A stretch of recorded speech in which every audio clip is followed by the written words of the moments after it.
Formula पे आगे बढ़ने से पहले हम यहाँ पर जान लेते हैं वो इन्फॉर्मेशन जो एग्जाम्स में ज़रूर आती है।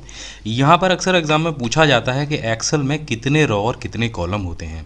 अब या तो आप उसे थ्योरेटिकल पढ़ें, कहीं किताब में जाके उसको याद करें, या फिर सीधे सीधे अपने एक्सेल पर प्रैक्टिकल करके देखें। आपको पता चल जाएगा कि कितने रो और कितने कॉलम होते हैं। और इसका बहुत आसान सा तरीका है, आपको सिंपल यहाँ पर कॉलम और रो के बीच में एक ये जो नोट दिखाई दे रहा है इस पर क्लिक करना है।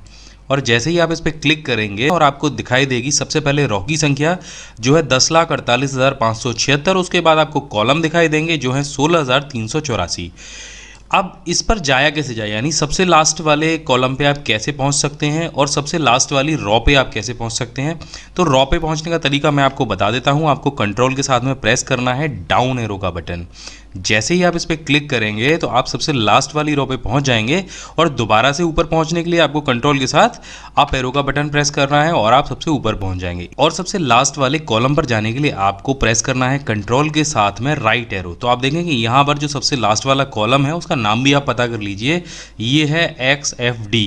और सबसे पहले कॉलम पर पहुंचने के लिए आपको वही कंट्रोल के साथ में लेफ्ट एरो को प्रेस करना है। तो इस तरीके से आप एक्सेल में चारों तरफ घूम सकते हैं।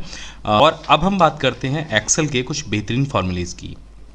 तो आप यहाँ पर देख रहे हैं नीचे 3 शीट्स दी गई हैं। आपने और भी शीट्स बनाई होंगी, और अगर आपको कीबोर्ड की सहायता से अपनी शीट्स को स्विच करना है, यानी एक शीट से दूसरी शीट पर जाना है, अगर आप पहली शीट पर हैं और आपको लेफ्ट से राइट की तरफ जाना है तो आपको प्रेस करना होगा कंट्रोल के साथ में पेज डाउन बटन। तो आप देखेंगे आप लेफ्ट से राइट की ओर चलना शुरू कर देंगे। और अगर आप आखिरी शीट पर हैं और आपको पहली शीट पर जाना है तो कंट्रोल के साथ में पेज अप बटन को प्रेस कीजिए, तो आप पहली शीट पर आ जाएंगे इस तरीके से। यहाँ पर किसी भी सेल पर आप क्लिक कर लेंगे तो आप देखेंगे कि सेल पर क्लिक करते ही एक कॉलम और एक रो सेलेक्ट होती है।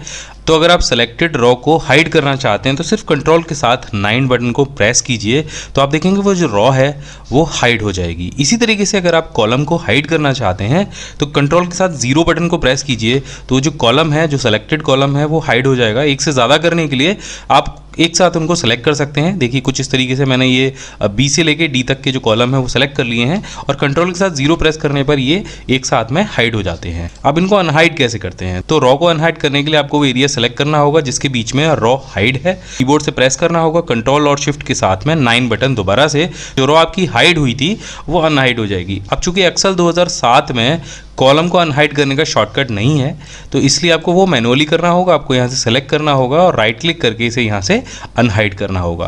तो आप देखेंगे एक्सेल के सेल्स में हमने कुछ डेटा फिल कर रखा है। इस डेटा के चारों तरफ अगर हमें बॉर्डर लगाना है तो हमें क्या करना होगा, सिंपल आप इसको सेलेक्ट कर लीजिए और कंट्रोल शिफ्ट के साथ में एंड बटन को प्रेस कीजिए। तो यहाँ पर आप देखेंगे इस डेटा के चारों तरफ एक बॉर्डर लग जाएगा। अब इस बॉर्डर को आपको हटाना है तो आपको क्या करना होगा, आपको सिंपल इसे सेलेक्ट कर लीजिए और कंट्रोल शिफ्ट के साथ में अंडरस्कोर बटन को प्रेस कीजिए। तो आप देखेंगे ये जो बॉर्डर है वो हट जाएगा।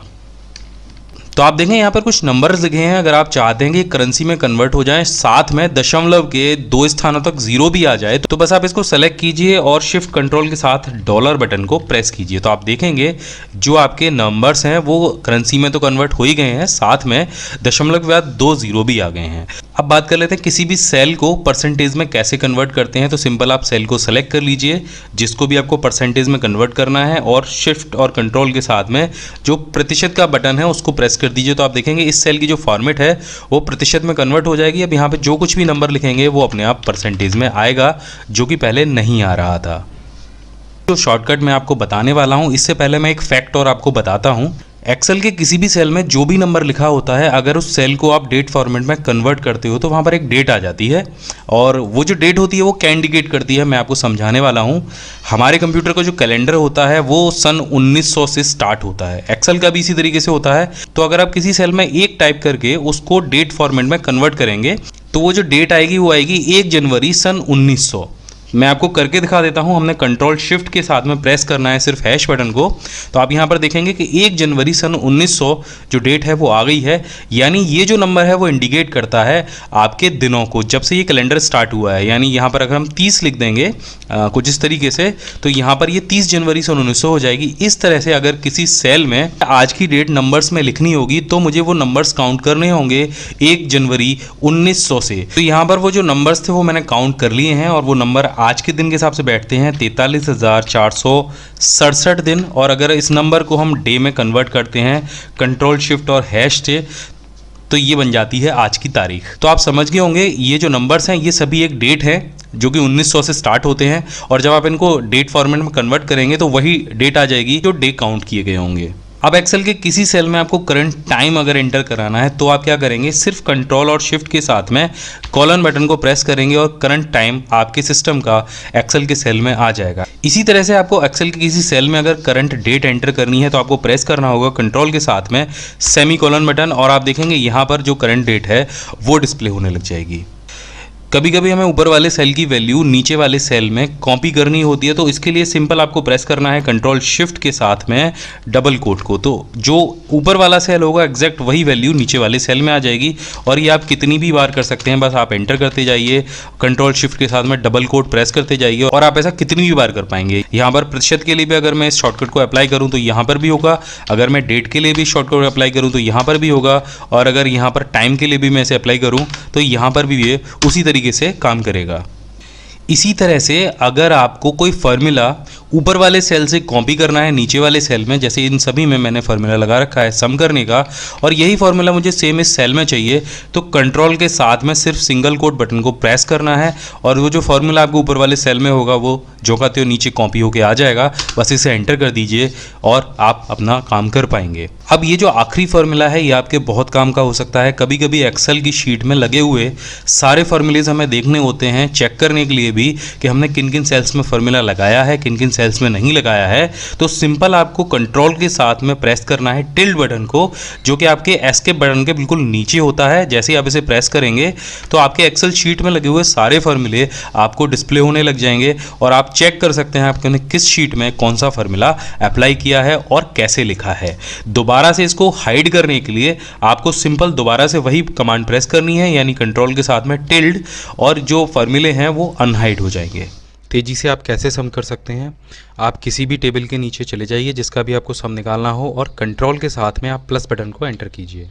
आप देखेंगे आपकी टेबल सेलेक्ट हो जाएगी और एंटर करते ही आपकी उस टेबल का सम हो जाएगा। तो एक बहुत तेज़ तरीका है एक्सेल में सम करने का। और अब हम जानते हैं दूसरी ट्रिक।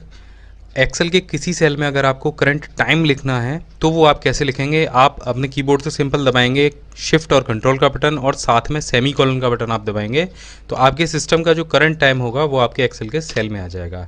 इसी तरह से करंट डेट लिखने के लिए आपको कंट्रोल के साथ में सेमी कॉलन को प्रेस करना है, और आपकी जो करंट डेट होगी वो वहाँ पर डिस्प्ले होने लग जाएगी या आ जाएगी। इसी तरीके से शीट को चेंज अगर करना है, आपके पास 3 या 4 शीट हैं और आप उन्हें चेंज करना चाहते हैं, तो आप शिफ्ट कंट्रोल के बटन के साथ में, अगर आप पहली शीट पर हैं तो आप दबाएंगे शिफ्ट कंट्रोल के साथ में बटन 3, तो आप आगे शीट पर बढ़ते जाएंगे। और अगर आप लास्ट शीट पर हैं और आपको पहली शीट पर जाना है, यानी आगे वाली शीटों पर जाना है, तो आप कंट्रोल और शिफ्ट के साथ में 9 बटन को प्रेस करेंगे। इसके लिए आप अपने कीबोर्ड के नंबरिंग जो कीपैड होता है उसका भी इस्तेमाल कर सकते हैं।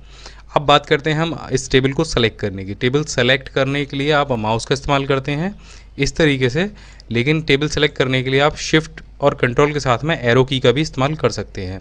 तो कंट्रोल और शिफ्ट को दबाना है, अगर आप राइट में है तो लेफ़्ट की को दबाना है, और लेफ़्ट में है तो राइट की को दबाना है। तो देखिए कंट्रोल और शिफ्ट के साथ में हम एरो की को इस्तेमाल करते हैं, तो हमने लेफ़्ट की को प्रेस किया और इसके बाद में सिंपल आपको अप की को प्रेस करना है। तो देखिए आपकी जो टेबल है वो कितने आसानी से, कितने आराम से एक साथ में सेलेक्ट हो जाती है। अब इसी तरीके से अगर आप टेबल में नीचे काम कर रहे हैं, नीचे के किसी सेल में हैं और आपको एकदम से ऊपर वाले सेल में जाना है, तो शिफ्ट और कंट्रोल के साथ में आप 8 नंबर को प्रेस करेंगे, और ये जो 8 नंबर है ये आपके न्यूमेरिकल कीपैड का होना चाहिए। इसी तरीके से अगर आपको नीचे आना है तो आप नीचे की तरफ 2 नंबर को प्रेस करेंगे, लेफ़्ट में जाना है तो आप 4 नंबर को प्रेस करेंगे, और राइट में जाना है तो आप 6 नंबर को प्रेस करेंगे। तो इस तरीके से आप अपनी टेबल में चारों तरफ कहीं भी लेफ़्ट और राइट जा सकते हैं। अब मानिए जो आपने जितने भी एरिया में आपने टाइप किया हुआ है मैटर, यानी आपका मानिए यहाँ पर हमने ये डेट भी टाइप किया है, टाइम टाइप किया है, और ये जो सारा हमारा टेक्स्ट वाला एरिया है हमें इसको एक साथ में सेलेक्ट करना है। तो आप क्या करेंगे, अपने कीबोर्ड से शिफ्ट और कंट्रोल के साथ में 8 बटन को प्रेस करेंगे, और ये जो 8 नंबर बटन होगा ये आपके अल्फ़ाबेटिकल कीबोर्ड के ऊपर वाला 8 बटन होना चाहिए। तो आप देखिए कि आपका जो सिलेक्शन एरिया है, जो आपने जितना भी टाइप किया हुआ है, वो सारा एक साथ में सेलेक्ट हो जाएगा। एक्सेल में एक चीज़ बहुत लोगों को नहीं पता होती है कि जब आप किसी नंबर वाली टेबल को सेलेक्ट करते हैं तो साथ में एक्सेल आपको इंस्टेंट इन्फॉर्मेशन देती चलती है। और वो इन्फॉर्मेशन क्या क्या मिलती है हम आपको दिखा देते हैं। तो जैसे ही हम इस टेबल को सिलेक्ट करेंगे तो आप देखेंगे नीचे साथ में आपको स्टेटस बार में, जो एक्सेल का स्टेटस बार है, वहाँ पर आपको सभी सेल्स का सम वो दिखाएगा, उनका एवरेज यहाँ पर दिखाएगा और काउंट भी वो यहाँ पर आपको दिखाएगा।